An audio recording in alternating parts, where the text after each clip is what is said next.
Recently I made a short about the bosses from Dark Souls 3, rating them based on memes.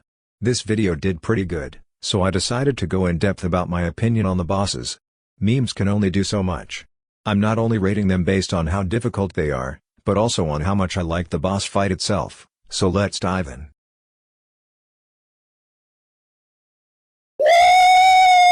Starting off with the first boss of the game, the old champ. Dark Souls 3 was probably the first Souls game for many players. If this was your first experience with the Souls games, Gundyr sure made it clear that you better get ready for what was about to come. Gundyr is a serious challenge for a new player, and even as someone who had some experience going into this fight, Gundyr still made it pretty clear that he wasn't gonna go down easy. A serious early game challenge. I think that his rating was pretty accurate. I mean, it's alright, like... The first boss outside of the tutorial, Vordt, is a decent challenge early on.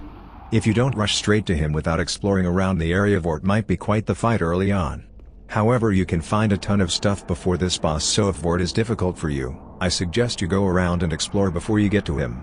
In my first playthrough, Vordt was not that hard, and with more experience, he is even easier. Because of that, he isn't that memorable, but more like a speed bump on my way to the other bosses. My rating still stands. It's awful. Most likely the first optional boss you will encounter. The only good thing I can say about this stupid tree is that the item you get from beating him is worth it. The transposing kiln is a great item, but this Greatwood sure isn't great. When you first walk into this arena, you see a bunch of mobs. So as the psychopath that you are, you start to put down some innocent armed individuals. Until you get close enough to the tree you thought was just background decoration, all of a sudden starts slamming his ass into you and leaves more feces behind than a drunk college boy filled up on laxatives. Then when you get him low enough, he slams his ass on the ground again, only to reveal that there is a giant pit under him. I'm not gonna go into how this could even work, just know that this boss is dumb. That arm that sprouts from his balls is dumb, and my rating still stands. This boss sucks. It's awful. Another crappy fight that is not optional, the Crystal Sage, is a fight that can go two ways. Option 1, you get to this fight after the Abyss Watchers, find him whilst you have strong gear and completely emasculate him. Or option 2, the most likely option, you come across this guy early, he spams his magic on you and you break your controller on your little brother's head.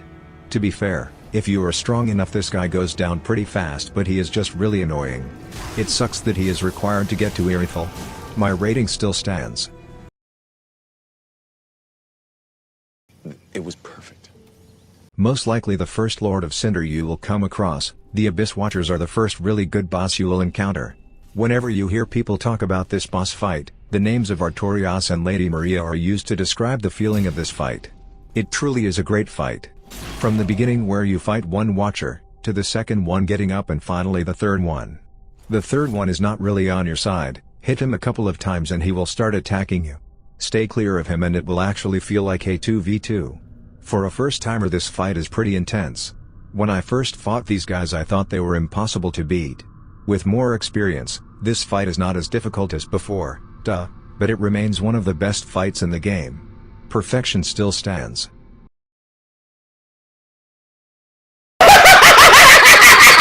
The first fight where I feel that the original rating should be slightly changed. Not because it is a tough fight, but because the difficulty of this fight heavily depends on your experience. My first time fighting these guys was hell. I understood that I had to go for the glowing Deacon and beat the hell out of him, but when the Pope rose from the ground I just couldn't get to him. And if you can't do that, he will spam his big bombo blast that will most likely insta-kill you. With my current experience, I know that using alluring skulls can really make this fight way too easy. Also, big weapons for the big win. It's easy now, but I can imagine that for a first timer this is one tough fight. My rating stands, but only with current experience.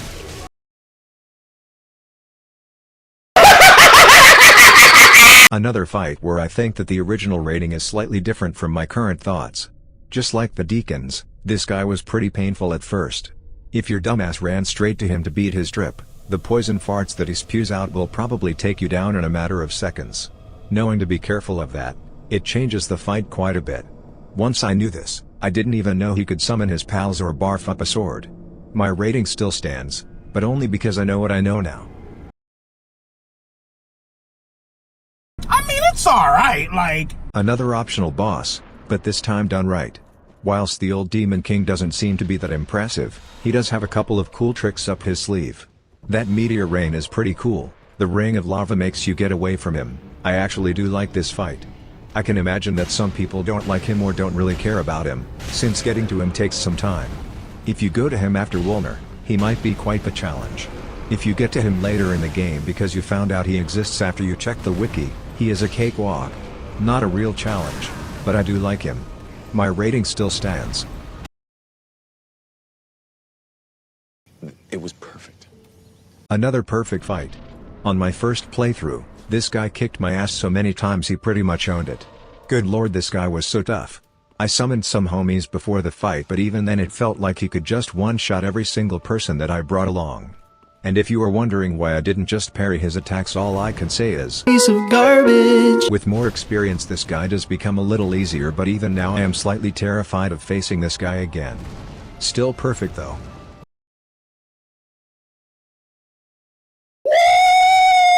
Alright, let's get something straight here. No, this fight is not difficult. Just run straight to the Storm Ruler and slap some wind on him. If you have Sigurd here, this fight is a joke. Even without him this boss is still easy. But just because a boss is easy doesn't mean that it's a bad fight. Because even though he is really easy, this fight still stands out as being one of my personal favorites in the game. This fight was clearly meant to be a gimmick fight, done way better later in Elden Ring with Rykard. But I can see what they tried here, and I greatly appreciate their effort to do something different with one of the boss fights. Taking down a giant with a sword made of wind is still one of my favorite moments from this game. My rating still stands. I mean, it's alright, like... I'll be honest. I'm not the biggest fan of Dark Souls 3. Going back through in Orlando was cool the first time. But coming back here, I can't help but feel that this place was only put in here to please some fans who still fanboy over this place. The other Lords of Cinder all got their own place, Aldrich was just thrown in here.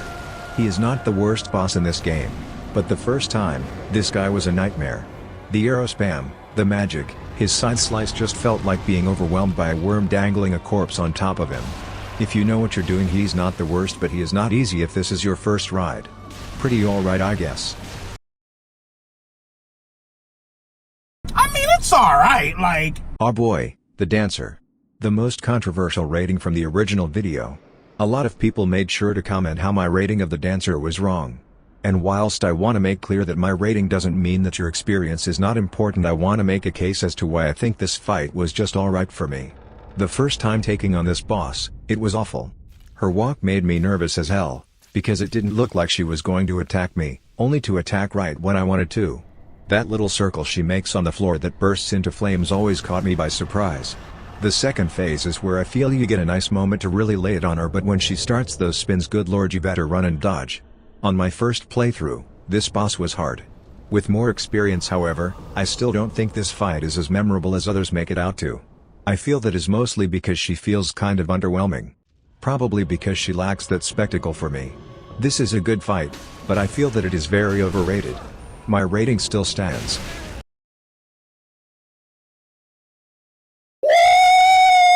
Oh hey Ornstein, nice to see you here. Where did your spear go? The armor to me is the opposite of the dancer. Where the dancer lacked spectacle, the armor has in spades. The big slams with the axe, the big slams with his shield. This boss is one of the reasons I wish Dark Souls 3 had a boss run mode. It is kind of lame that they recycle this boss in the Ring City DLC. The only thing that holds me back from giving this guy a perfection rating is the butterfly in the sky. It makes the fight feel a bit too oppressive, especially considering the size of the arena. Also, using Ornstein again is a little lazy. Rating still stands. I mean, it's alright, like... Finding this guy is a pain in the ass, but fighting him also is. Or at least, depending on what the AI decides to do. If you are lucky, he will just stay put and you can smack him into an easy win. If you are unlucky, this guy will fly around like a flying squirrel on cocaine. It was kind of a surprise though to see this guy here. My first time with this guy was quite the challenge. Now this boss might take me a couple of tries, but he is never too difficult to deal with. My rating still stands.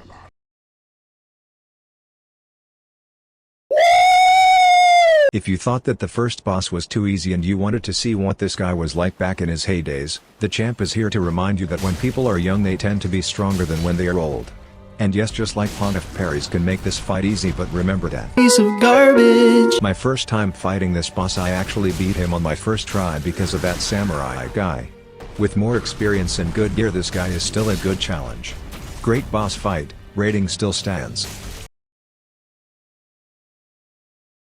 It was perfect. This is probably still one of the hardest boss fights in the game, but I love every minute of it. One big tip for this fight, make sure to lock on. It will help you track the prince through his teleports. Once you lock on, this fight will feel a lot better. Even then, however, these guys will probably kick you down several times. On my first playthrough I gave up. Good lord, these guys were tough. Now they are still a good challenge, but at least I won't die 50 times again. Still love these guys. Rating still stands.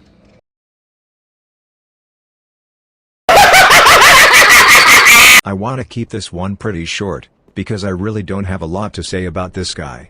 Just run past the mobs, climb up the ladder, and you basically win the fight. This fight is a joke, good thing it's optional. It was perfect. The last optional boss, and good lord is this guy awesome. Also really hard. Not because his attacks are fast and unexpected, but because this fight lasts for what feels like an hour. The first phase is probably the longest one. If you are lucky and the AI is on your side, he will jump back and forth spewing fire. Or he will fly around throwing lightning spears at you. Then you beat the dragon and the king comes down. Not very surprising since you just killed his bird. His attacks are not super fast, but that doesn't mean this is an easy fight, mainly because his health bar is the size of the Amazon River. On my first playthrough, without a doubt the hardest boss in the game. Now, however, he is still one hell of a boss to beat, but it never feels really unfair. The rating still stands. It was perfect. The last fight of the main game, and what a way to end it. The Soul of Cinder is my personal favorite boss in the game. One thing that makes this boss so good is the fact that you never fight the same fight. Lore-wise, this guy is basically every Dark Souls player, and it really feels like that in the game. The second phase where he becomes Gwen is perfect. The music, his attacks, it all feels like the perfect way to end this game and to end this series. Absolute perfection. And there you have it. An in-depth look at the bosses. If you liked this video, make sure to like and subscribe. Did you agree or disagree with my ratings? Let me know in the comments. Now here's a meme. They say Glasgow's full of specky bams, let's find out. Excuse me mate, is it 2 Glasgow's full of specky bams? Cough, you prick. What?